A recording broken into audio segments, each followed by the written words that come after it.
and thank you to the audience for bearing with me. I know it's close to lunchtime and everybody will be very keen to have lunch, but I'd like to address everybody on the dais, Professor P.N. Jha, for inviting me here. Honorary guest of honor, Swami Parameshwar Das Maharaj Ji, I was very inspired by your words as well, and our very energetic and young at heart Professor C.S. Sharma, with so much of power and energy he spoke, and of course Professor Anand Kumar Tyagi, whose words, every word I was hanging on to with so much attention and so much clarity he has spoken. I'm also waiting to listen to Professor Sadashiv Kumar Dwivedi, who will be coming after me. I think today's inaugural session has laid a very wide canvas of Indian knowledge systems, and I do believe today we are all immersed in what I call a Gyan Snan. We do the Ganga Snan, we do all kinds of snans, but this is a Gyan Snan. We are totally immersed in this wonderful Ganga of knowledge. But I tell you, the river of knowledge, just like the river of Ganga, is a river that flows. And my eternal faith is, you never enter the same river twice.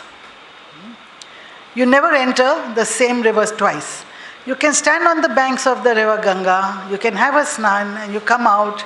Next morning you go back and you have another snan. It's a different river. The river has flowed on. And each time you enter the river, it's a different and unique river. So also, knowledge has been there in the past, and to me it was complete and perfect every time I look at it. I am too small an individual to look at the past knowledge and say how complete it was. But every time I need to look for something that will help me understand life, I find it there. I find it there in the past knowledge. But the river of knowledge flows on. It doesn't mean that new knowledge is better than or worse than the old knowledge. And worshippers of Ma Saraswati, whom we garlanded just now, will respect and worship the knowledge of the past and the present and the future as well. Because you never enter the same river twice, whether it is the Ganga or it's the river of knowledge. I'm a firm believer that each one of us human beings is an individual soul on a journey. And 64 crore people attended the Kumbh Mela. I was just one of the fragments in that. And 64 crore people had Ganga Snan. And 64 crore people had a different Ganga Snan. No two Ganga Snans were identical. Yet, we are all interconnected. We are each individual soul on a journey. Each individual soul on a journey. Everyone's journey is different, and yet we are all connected. Everything is connected to everything. There is a cause and effect, a law of karma that binds us, a law of a grand design which is sometimes beyond our comprehension, that connects each one of us. I also believe that the world is nothing but a karmic stage. The fact that we are in the Kali Yuga today, some of our rivers are polluted, the air is polluted, there's criminality around us, politicians are corrupt, law and order is breaking down, so social norms like marriage and gender stereotypes are breaking down. I believe these are all karmic confrontations. These are all, the world is nothing but a stage of karmic confrontations. And these karmic confrontations, once we question what is our response within, and awaken that knowledge within us as to what is it in the universe outside and what is it evoking in the universe inside me.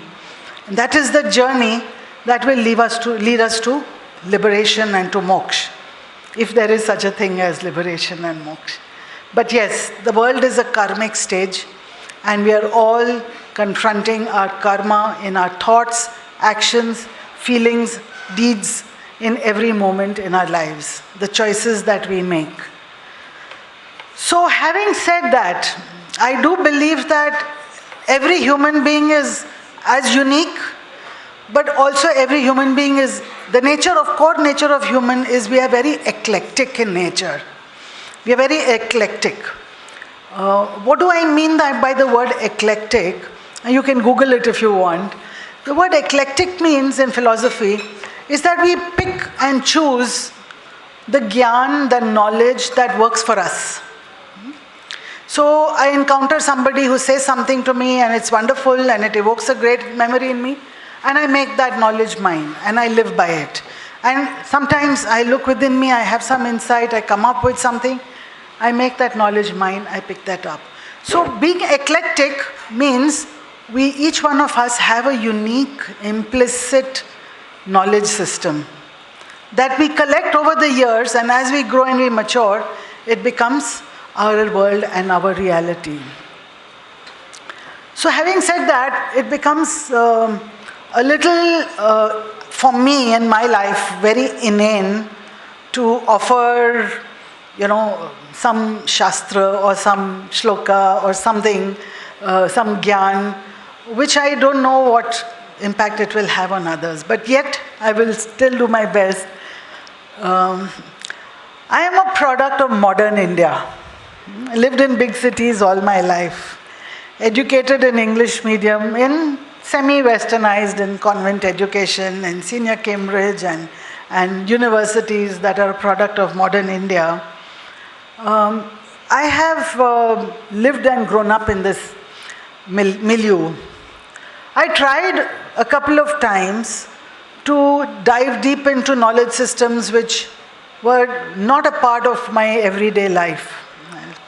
Learning Sanskrit or reading some Vishnu Puran or including Mahabharata and Ramayana. My version of Mahabharata and Ramayana is what came on Doordarshan and what came on Star TV. That's my version of Mahabharata and Ramayana. So I am a product of all this. But yet I consider myself a spiritual soul.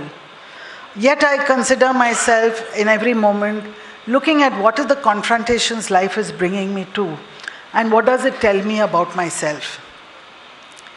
I am a practitioner of Vipassana form of meditation. I found myself at the door of the Vipassana meditation center in Igatpuri in Maharashtra some 12 or 13 years ago. And the lady who was registering me and putting me in, she said to me one thing, now that you have come to this point, there's something in your soul that is seeking, and from here on life will be different. And if not in this life, in future lives or in future lives, something about this journey will continue. And this is a turning point. Yes, it was a turning point, and there have been many turning points in my life. I did realize one thing, that understanding yourself through your body was one way of very concrete and valid data. Understanding myself through my mind, my emotions tended to fool me. They tended to elude me. They tended to confuse me. They tended to cloud my judgment. They tended to create illusions in my mind. But focusing on my body, what are my sensations, what are my experiences of my somatic experiences of my body, was what gave me a lot more understanding about myself. So in Vipassana, the belief is that in your body is encoded your soul, and your mind, body's heart and soul are not separate, it's all encoded in one. And inside your body lies the remnants and the residues of all your past lives and all your past life karmas which are yet to be due. So the fact that we have different body ailments, we have different body functions and body responses is a function of what that past life karma has been. So the act of meditating upon the body, connecting with it deeply, actually helps me reduce or eliminate that past life karmic baggage that I'm carrying. It's a kind of a spiritual cleansing of its own. Vipassana is the kind of meditation that Lord Buddha practiced. He experimented with more than 100 different forms of meditation before he arrived at Vipassana. And that's what he promoted as his way of achieving salvation. And the thing is, when you understand your body, you look at who you are, the idea is not to pass any judgment on it, not to have any rag, not to have any dvesh. No, I love this and I don't like this about my body. I love this sensation. It's a positive sensation. It's a negative sensation. You have to only know. In Hindi they will say केवल जानना है, कोई राग नहीं रखना, कोई द्वेष नहीं रखना, केवल जानना है. And that's the beauty about karmic confrontation, is whatever the world evokes in you, you simply have to know. Whether it's good, bad, beautiful, positive, ugly, you do not have to have any of those value-loaded judgments on yourself. Keval janna hai. And that is the way to conquer, I would say, your ego. Or I won't use the word conquer, but that's the way to dissolve your ego. You can't conquer the ego, you can only dissolve it. That's the way to dissolve your ego. So that is one thing I learned. One of the very big principles I live by, because I've been living in the Grihastha ashram, I'm now slowly moving into a Vanprasth state of mind. But when I was doing my first Griha Pravesh Puja at home, the first time we bought a house, the Panditji who came, he gave a little pravachan at the end, and he said to me one thing which has stayed with me all my life, and I'd love to bring that gyan to you also, is that he said there are 4 kinds of beings. 4 प्रकार के जीव हैं. 4 kinds of beings. The first is the देवता, जो अपना भला नहीं करता, दूसरों का भला करता है. A devta doesn't do good for himself, does good for the other people, society good and whatnot. So the Panditji told me very clearly, you are entering Grihastha ashram. You want to work like a devta, selfless service. Go to the Gurdwara, go to the mandir, go to the masjid, do your social service where it is due. People are needy for that. But if you try to do social service in your organization, living like a merchant and a householder, it may not work for you. Then you have to go to the second kind of being, दूसरे प्रकार का जीव, is the मानव, जो अपना भला भी सोचता है, दूसरों का भला भी सोचता है. So a Manav thinks, I win and you win. A Devta thinks, you are winning, I don't matter. But a Manav says, I win and you win. And in Indian we have a concept of Sarva Kalyan. So not only I win and you win, but my organization wins, my industry wins, my country wins, my planet wins, the universe wins. Sarva Kalyan. Sarva Kalyan. Sabka bhala ho, sabka kalyan ho. And that's living like a human being. The Devtas were not granted moksha because they were only doing good deeds. But the Manav was granted moksha because by the act of doing Sarva Kalyan, that is the karma, the ethical action, the right action, or the action that creates Sarva Kalyan, that is the path to moksha, that is the path to happiness, that is the path to well-being. Sabka bhala ho at all levels. And that is the search. So the Devtas were not granted moksha, they were granted immortality. But it was man that had to go through cycles of life and death and rebirth so that he could get moksha and do the karma that was the Sarva Kalyan action. The third kind of being is the Rakshas. This is where the ego is the Asura, not the Rakshas. The Rakshas I'll come to later. The Asura sirf apna bhala sochta hai, dusron ka bhala nahi. I am thinking only for my benefit, but not for the benefit of others. That is a very selfish action. And the Panditji also told me, he says, if you are living in the world of being a merchant and a householder in the Grihastha ashram, if you are a Devta, you will only create Asuras around you. One Devta gives rise to one Asura. And if you are an Asura, you will create a Devta around you. Neither of them will be granted any kind of karma. Neither of them will be granted any kind of path to happiness or the path to liberation or moksha. So being an Asura, being a Devta, go hand in hand. जितने देवता हैं उतने ही असुरा पैदा होते हैं. Living in the world in the sansar means living like a manav. सर्व कल्याण, सबका भला, खुद का भला, दूसरों की जैसे के साथ साथ अपना भी जय करो. And that is what I call self-love. It's a path to happiness. And of course the fourth kind of being is the Rakshas.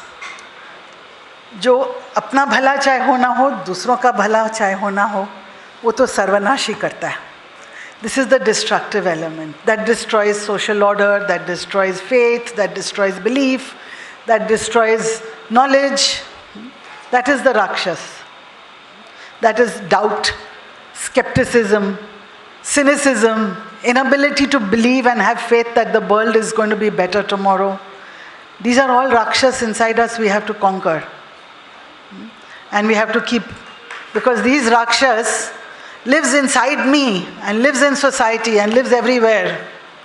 In Bombay, it's a crowded place where I live, but I have a Maidan in front of me, in front of my house. We used to, every Dasera, have a Rakshas over there, and we used to burn the Rakshas. And then lots of activists came and said, this is causing pollution, this is causing noise, this should not be permitted. There's too much of wastage here. They shut down that ritual that we would do every year. Tens and thousands of families who would witness that Dasera festival. Mothers used to tell their children stories about good versus evil and how good always prevails and Rakshas has to be conquered. Stop telling that story. And now the Rakshas comes and sits inside your house because we don't burn the Rakshas outside. So that's the nature of the Kali Yuga. The prophecy was that Kali Yuga will have the most number of souls achieving moksha. So why do we see 64 crore people coming to Kumbh? Because there are so many souls on the verge of moksha. So many souls that are ready to tread the path and follow the spiritual way forward. So how much time do I have? 3 more minutes. One more little gyan I want to share. I'm normally not much of a person who gives too much gyan. I like to join people in whatever they do. But one more gyan I'd like to share is, I read a little bit about Jiddu Krishnamurti. I'm very eclectic. I've read lots and I assimilate what makes sense to me and what works well for me also. I'm very selfish in that way. In some ways, yes. Jiddu Krishnamurti said one thing, that the path to liberation is clear, but there are a lot of traps along the way. A lot of traps, T-R-A-P, not track, but traps. And there are many escapes that man seeks because the world is nothing but an ocean of suffering. We are all suffering in some way or the other. You look at what Buddha's compassion teaches us. We are all a world of suffering. And in our suffering, we seek moksha, we seek escape, we seek some kind of liberation in our spiritual journey, happiness, well-being. We call these kinds of things. And according to me, according to Jiddu Krishnamurti, there are 4 escapes that man builds for himself. By man, I mean woman also. 4 kinds of escapes that actually prevent you from confronting your karma. 4 kinds of mental escapes prevent you. They sound like they're great paths to follow, but it prevents you from meeting your karmic confrontation. And the first is, man seeks escape in the company of other men. By men and women, I mean mankind. All right. So man seeks escape in the company of other men. So sometimes I will only talk to those who validate my thinking. Or I will create communities of practice and we are caught up in validating each other's thinking and we are all behaving alike, we are all looking alike, we are all saying the same things. That prevents me from understanding my unique individual path. Whereas my path is for me to tread alone. Nobody else can tell me what my path is, but we seek the company of other people along the way. The second is, the man seeks escape in material things. Having a bigger car and having a bigger this and a bigger house and material things we all know, but I don't know, maybe I'd like to die in a Mercedes car and not on the street with penniless and hungry. But I don't know, yes, material things, yes, we do seek escape. We try to compensate spiritual richness with physical richness. The third is, man seeks escape in knowledge. Yes, I am sitting here in the middle of a river of knowledge, and I can tell you that for some people it can also become an escape. When we look at knowledge as a tool for power, when we look at knowledge as a tool to prove our superiority, when I look at knowledge as a tool for power and aggression, when I look at knowledge as a tool for I'm better than you, and I use the knowledge in ways that I think I am feeling liberated, but I really am not. So that is also becomes an escape. Our knowledge is there for us to learn. And if you'll see the statue of Ma Saraswati, there will always be a peacock over there. And the peacock is to remind us of the correct use of knowledge. Because knowledge is also can be misused. Knowledge can be misused as much as it can be used. So just knowledge for the sake of knowledge is not good. The simpler the knowledge that you work with, the more relevant you make it to your life, in your spiritual evolution, in your happiness, in your joy, the happier you will be. So these are 3 escapes according to Jiddu Krishnamurti. There is a 4th one, but I'll urge you to read about Jiddu Krishnamurti to learn what is the 4th escape that man creates for themselves, which prevent them from being truly happy and truly through a path of well-being. So with that, I'd like to say thank you very much to Pallavi. First of all, she's the one who invited me. And we met before in different forums, management forums and whatnot. Thank you so much for her for having invited me. To Professor Pinak Jha for hosting this wonderful occasion over here. And thank you to all the members of the dais, and my gratitude goes out to all those who listen. If I made sense to you, well and good. Thank you.